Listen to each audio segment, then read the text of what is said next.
Yeah, excited about the changes. Ted has talked extensively, so I will open up the floor to you all. Tim, as a minority owner, what kind of changes do you want to see or would like to see with this team, specifically being a former player, on the field? With the team, yeah. I mean, look, the one thing I am happy about from this season, and what doesn't really get seen from the outside, because it is about wins and losses. We don't mix our words there. But what you find in really difficult seasons is that some players kind of come to the forefront in difficult times, and you get a sense of what that's like. The easy, obvious one, as an example, is a Jack McGlynn. He comes in, we know he's talented, fantastic. Can he now go from Philadelphia, where he's a cog in a wheel, and be a leader? Come here, produce, be a leader. Yes, tough times. Yes, so you start ticking boxes, and although that is a little bit of water under the bridge for this year, those type of things start to pay dividends in the seasons to come. And of course, obviously with more additions, but I do think you have to pick the bones out of seasons when they don't go particularly according to plan. You have to be able to have certain measuring sticks, and that's one of them. Tim, how much do you think these stadium upgrades will help, and do you think there's a lot of focus on the off-field product more than the on-field product? No. I mean, here's the reality. When you own and run a sports franchise, it's all-encompassing. Everything matters. When we are fans of a team, we just kind of see the wins and losses. This is important. The structural changes, the match day experience is important. Yes, of course, the on-field product is important too. But there isn't this concept where we put one on hold and then we take care of the other. This is just ever evolving constantly, and it has to be. So as we're making changes to the stadium, we're making changes to the roster. Like that those things go hand in hand. So this isn't a smoke and mirrors game. There's some things that need to be addressed around the stadium, things that need to be addressed on the field, and those things, now that it's the off season, have been accelerated. Do you think this is just part of the U.S. sports culture? Like, can you think of this being a problem in the Premier League? Which part? Sorry. The match experience, the off-field. Yeah, it is. Or do you think the Premier League culture is more focused on the on-field product? I think we would look at it and say it's about the on-field product, but I would tell you as an Evertonian that Goodison Park, for all its glory, was falling down. And the match day experience for a lot of those people, albeit loyal as hell, wasn't great. And they will tell you now that they have that beautiful new building on the water. As nostalgic as Goodison is to them and their family, the new stadium is head and shoulders above the rest. And so, yeah, I do think you have issues in terms of match day fan experiences across the board. Everton's one because it was an old stadium, but there are others, and so that's important. The product is important to the fans in the Premier League. There's no doubt about that. But I can assure you, how they get to the game, parking. There's not a lot of parking, right? But it's about how open are the roads after the game to be able to walk to the next transit center. Those things are massively important, and that almost at times as important, to be quite frank with you, because this is what you're speaking about in the Premier League. It's a rite of passage. It's a journey to the game every week. That's just what they do. So yeah, I think it's important. We don't hear about it a lot, but I think it is. How do we get that here? You haven't seen the experience in Europe, in the Premier League. How can you guys maybe replicate that in some way where it doesn't matter the fan experience, they show up, the stadiums are packed, and even if they're not the winningest teams, because they're not competing with, Manchester City, United. Are you asking that as a Dynamo question or as an MLS question? Dynamo more. I'm with you on that. I would love to see, in a perfect world, as we strive to continue to push this club forward, I would love to see many cultures, because I know there's many cultures represented in the city of Houston, come together, march to the game, be at different bars, be in the stadium, shapes and colors, and that's the match day experience that I yearn for, because I think that's what's on offer. Not just the game being global, but Houston. That's who Houston is to me. It's multicultural, multifaceted. Yeah, so I think that's what having lived the match day experience in Europe, and it's different sometimes. It's so easy to say that, but having lived that in Europe, I would love to have elements of that here in Houston. I think we do, but again, it's a commitment from the club. It's a commitment from the community. It's a shared thing, and I talk about it often when I come to Houston. Like sometimes I feel like from a fan experience, it's oftentimes what the club isn't doing versus what the club should be doing.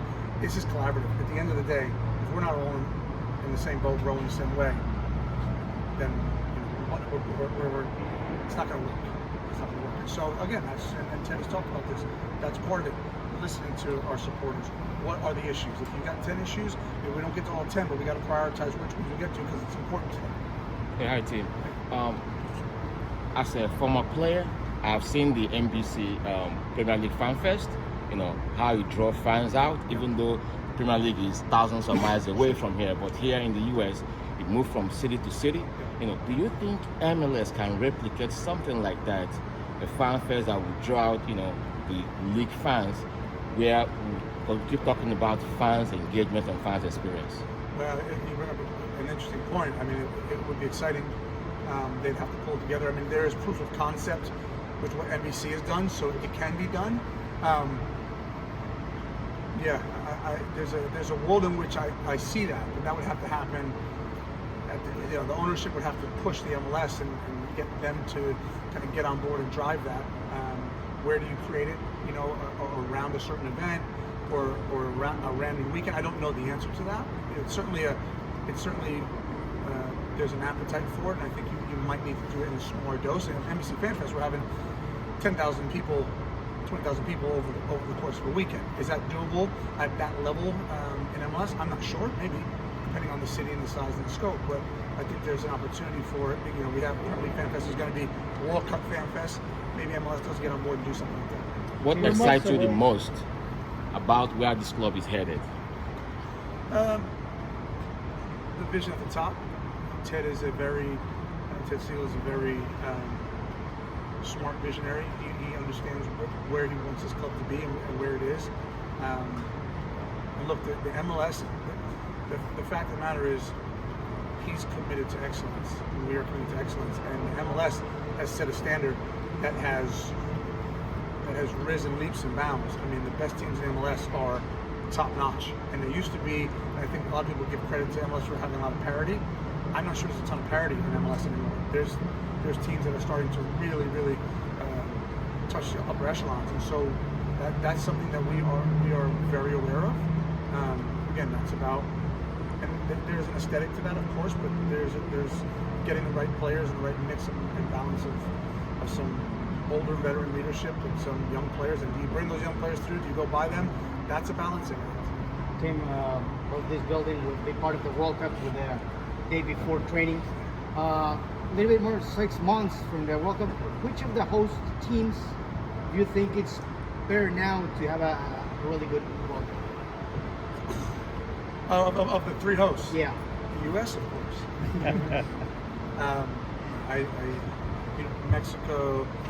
Mexico, they oftentimes perform so well on the biggest stage, and they have players who are built for the big stage. So it wouldn't surprise me at all. I think if they do well, I truly believe that this U.S. team, when they're all together, when they're healthy, I look at our best team, or our best 15 players, and I think that team can surprise a lot of people and surprise all of us. I think they can make a deep run. I do, and that's obviously not lip service. They have to go out and prove that. And then, of course, obviously Canada, coached by an American, a very bullish American, Jesse Marsh, has done a great job with Canadian football. But again, they're gonna have a tough run, but that group is committed, and I've seen what they can do. Again, my hope is that the U.S. has the best World Cup. But I think the U.S. is, of the three, best poised to make that run. But as I say, Mexico is built for the big stage. Tim, I wanted to ask you about the when you took over ownership. It was a very passionate thing for you. We saw the video of you this week with your daughter in Tennessee. Sadly. You're very passionate about women's sports. But I think most people would say there was a lot of improvement this season for the Dash. What are some of the next steps that you would like to see, and just how have you seen this Dash organization kind of take shape since you've been here? Well, Angela's done an amazing job. Really, amazing job. And I think there's opportunities in NWSL to go from like worst to first, but it's still rare, you know, for us to get in and around touching distance of the playoffs, making improvements. And that was just a flip of a coin luck. The roster was overhauled. Fabrice came in, did a great job in terms of leading this group, and so I think that it's a real bright spot for me, because that shows. Now, then next year you have to chip away at that roster, crack on again, make the playoffs. So we're very aware of that. Angela's very aware of that. But you have to be excited and inspired about the direction of this group. There's no doubt about it. So what has been your experience as part of the ownership group so far? Maybe publicly we wouldn't get to see you around as much, but what can you tell us about your involvement, your talks with any of the heads of the club, and just what your experience has been? I try. Look, I think given the vast experiences that I've had, I try to add where I can. It's not a matter of me coming in over the top and giving my opinion on everything. This club is well run. We have people in place, and we truly believe in hiring the right people and letting them do their jobs, giving them autonomy to do their jobs, and supporting them. I talk constantly with Ted and with Pat and with Angela. It's pretty fluid and pretty open. Again, whether that is from a club ethos, stadium standpoint, sure. Is there discussions that I have with both Ted and Pat on the footballing side? Absolutely. There are player personnel conversations. The community part of it, the business side of it, is huge. My communication, my connection with Jess is vitally important as well, because that's a lot of the sponsorships and relationships drive this club. So yeah, it's all hands on deck all the time. And again, there's not just I don't fit in just one silo. There's a bunch of things around running a football club that I have experience in. So I try and add value where I can. Tim, as a player, what was your favorite or most memorable experience when coming out on the pitch? Was it seeing the fans? Was it seeing the stadium and admiring that? Or what was that memorable moment for you as a player? That's a good question. I think, I think as much fear and anxiety and vulnerability that the game brings, it's the moment when you step across the field when the music's playing. And you're walking out and the referees and all the fans are on their feet.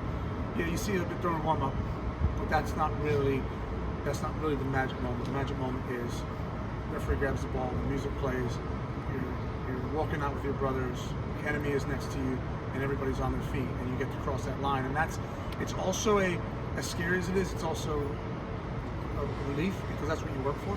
So you work all week, and you have anxiety about what the challenges are, and you put the work in, and that's the reward.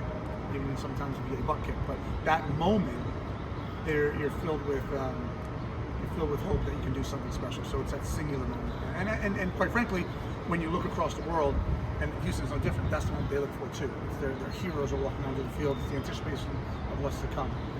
Tim, just tying back to that, you go across the world. Have you pitched any ideas about the fan experience, for the casuals or for the diehards to come back, whether the on-field product is the best or not the greatest? Yeah, look, I think it's an important piece to this. Look, I think it's, no matter what sport, we'll talk soccer. I do think there is a tribalism and there's a family element to the game of soccer that we need to continue to try and build. Like that's a commitment to the community. That's a commitment to the fans. Like there's we talked about the Premier League. Like there's Manchester United for a decade has been very, very poor. They've admitted that they've been very, very poor, and they've gone through managers and players. Like those fans show up every week and they support the team. And they support the manager actually, which is crazy, but it's a known thing in England. Like they will support their manager, and if you're thinking thin, and so I'm not suggesting that Houston Dynamo is Manchester United, but I'm saying there is. I agree with what you're asking, and it has to be a constant building of that relationship and fostering of that relationship to get it to the point where, yeah, the fans should ask hard questions of ownership, and ownership should give back, no doubt. But there's a collective that this is a element of the community. It's not just the 90 minutes on the pitch. It's not just whether we win or lose. It's support this club no matter what, right? But again, that's not just the fans. I think you would hope for that from the ownership, and we would hope that of ourselves. Like, we don't just own this property so that we can own this property, right? We want it to get better. We want to add to it. We want to try and give it resources to boost it. Is that the magic formula? No, but that is what we're trying to do. So I tend to agree with you. What's missing from having that type of bond here?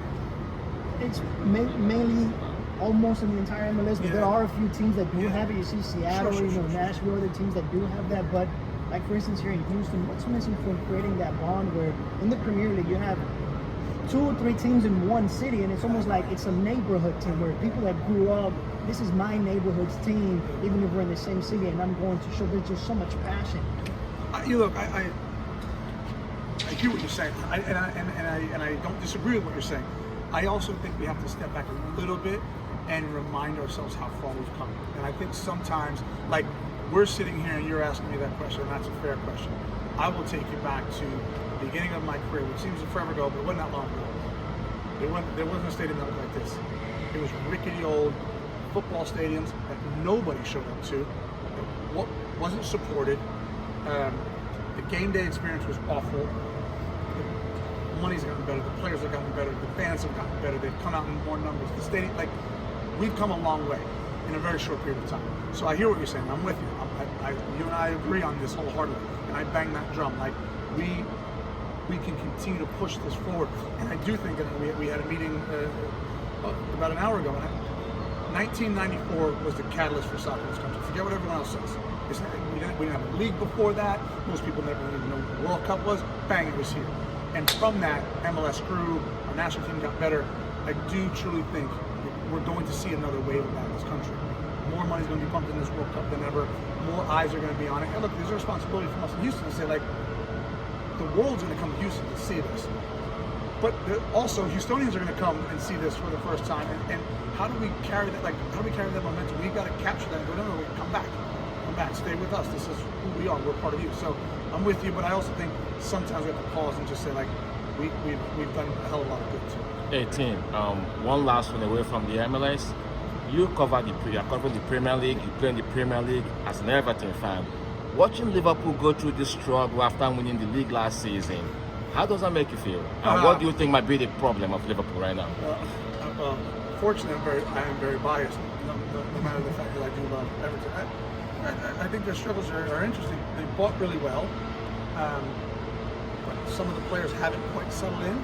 And there's interesting parts about how teams are run, right? Like Trent Alexander-Arnold needed to see the door, he wanted to leave, and they wanted to upgrade, and now you kind of realize he was pretty damn good. Ekitike comes in, does the business, scores some goals, and then they buy Isak for 150 million or whatever that is. So then you're kind of like, maybe he needs to play, and you take Ekitike out because it's interesting. They have what I would say first world problems because they have a lot of good players, and I think they will at some point get the balance right, but they haven't quite been at it. And also it's really, Man City have done this crazy thing in football where they went from strength to strength, and it's really hard to win and then go again. Those are dynasties, right? Golden State Warriors and Chicago Bulls, those are dynasties. You oftentimes feel it's really hard to repeat. There's a mental side of that too, so I think they probably need a little bit of time to get things right there.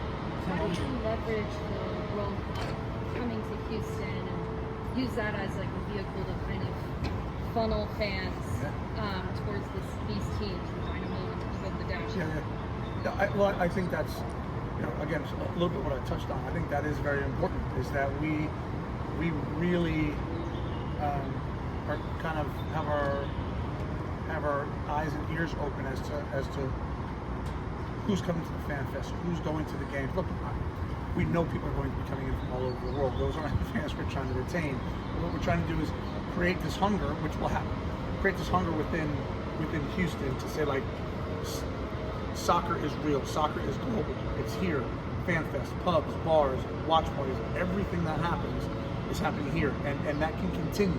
We have a good product, we have a great stadium, so like, it's again, the onus is on the organization, certainly at first, to try and bring and retain some of those fans, but the onus is also on those fans to say, look, I want to come back, I enjoyed that experience. So it goes both ways, but it's something that we're certainly putting our attention to. Tim, on the Dynamo, you talked about kind of, the parity gap for you and MLS.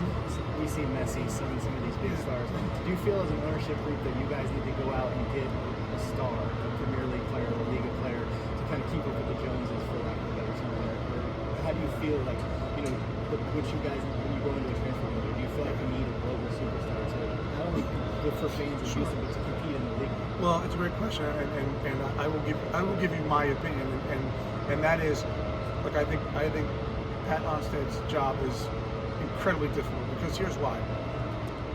I've played getting that one player right is so darn hard. It's hard for a multitude of reasons. It's so difficult because so many of these players, we see Son, and we see Thomas Muller, and we see Messi, and those are some really good examples. But for those three examples, I could give you literally probably 1,000 that would just come and go, yeah, whatever, it's Houston, it's MLS, give me the paycheck.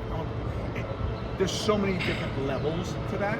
You want your DP to be like a Dreyer in San Diego, has something to prove to his national team. Maybe he fell out of a couple different clubs and now he's got. There's so many different elements to that, and I think going back, and this has been a problem with MLS in general, going back to when people were so hungry for that big player, and once they finally announced you could have a designated player, then you could have three. It was go get the biggest, baddest player, no matter what. And what we lost in that was fit, because what ends up happening for you as fans, and for me as an owner and also a fan, it's like, who's the next one? Oh, that one failed, no problem.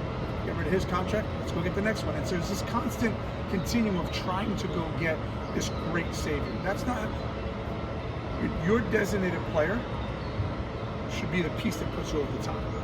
The team has to be built in a way that it competes, that it's talented, that it has a shape that you want it to look like as an ownership group and as a coaching staff.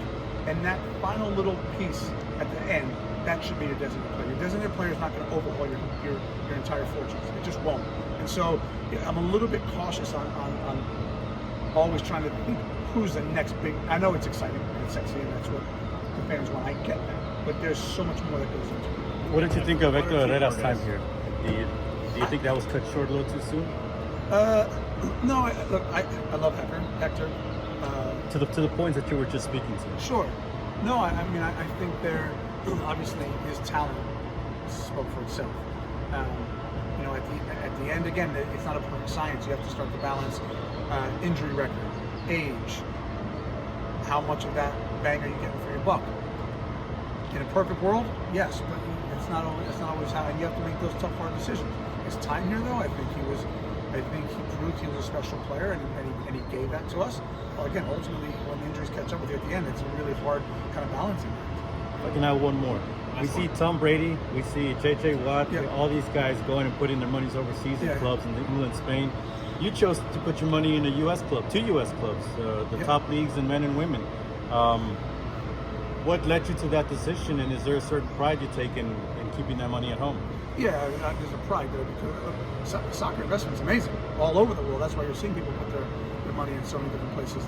The opportunity, MLS is a league that I know and that I love, and I think is only going upward, and that's a real good reason to invest in the league. But also the belief that I have in this ownership group.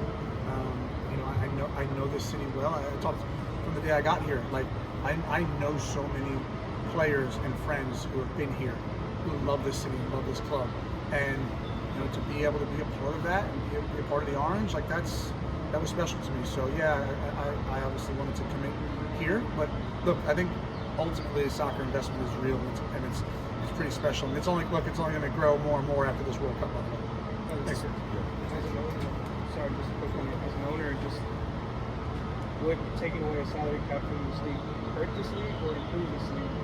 I know you get to sit at that table as I said you're an owner. But yeah, I think you have to have. I think if you have I think you can have a cap. You probably need a luxury tax. I think you can't take the cap away completely, then that just becomes chaos. But yeah, look, I think if there was and other leagues have done it where they increase the salary cap and create a luxury tax, and then because ultimately not everyone's going to spend the same amount of money if you open the floodgates, and so you still have to protect the league as a whole. And we've seen Major League Baseball do that and others. So there's a way of doing it, and I think I said to you, there may be a schedule change coming. There might be, in terms of the FIFA calendar. That's moving. I do think after this World Cup, we're going to see MLS go to soccer in America go to another level. So again, these are all conversations that are important. Thanks, guys. Thank you, everybody. Appreciate it.